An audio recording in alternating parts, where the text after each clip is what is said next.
মশিউর রহমান উন্নয়ন কি করবে? উন্নয়ন করছে তো বাংলার মুখ্যমন্ত্রী, বাংলার অগ্নিকন্যা। ও তো সভাপতি ছিল। ওর হাত দ্বারা আজকে পুরা আমাদের সাগরদিঘি ব্লকে 11টা অঞ্চলে পুরো উন্নয়ন তো সেই বাংলার অগ্নিকন্যা মমতা ব্যানার্জি করেছে।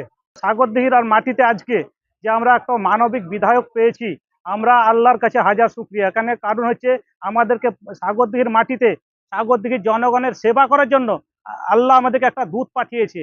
আমরা অনেক এমএলএ দেখেছি, ওই আপনার যে ভূমিপত্র দেখেছি, আমরা পরীক্ষিত লেটকেও দেখেছি এমএলএ সাহেব হিসাবে, আমরা পরেশ দাসকেও দেখেছি এমএলএ হিসাবে, আমরা অনেক এমএলএ দেখেছি। এইরকম মানবিক এমএলএ আমরা সাগরদিঘির মাটিতে প্রথম দেখলাম। তাই মশিউর রহমান এখানে কোনো ফ্যাক্ট নাই। মশিউর রহমানকে এখানে মশিউর রহমানের কোনো আসবে না। না, কোনো প্রভাব পড়বে না। পড়লে কোনো প্রভাবই পড়বে না। ও মণিগ্রামের হতে পারে ছেলে, আমাদের কোনো এখানে প্রভাব পড়বে না। মশিউর রহমান কে? মশিউর রহমান মশিউর রহমান উন্নয়ন কি করবে? উন্নয়ন করছে তো বাংলার মুখ্যমন্ত্রী, বাংলার অগ্নিকন্যা। ও তো সভাপতি ছিল।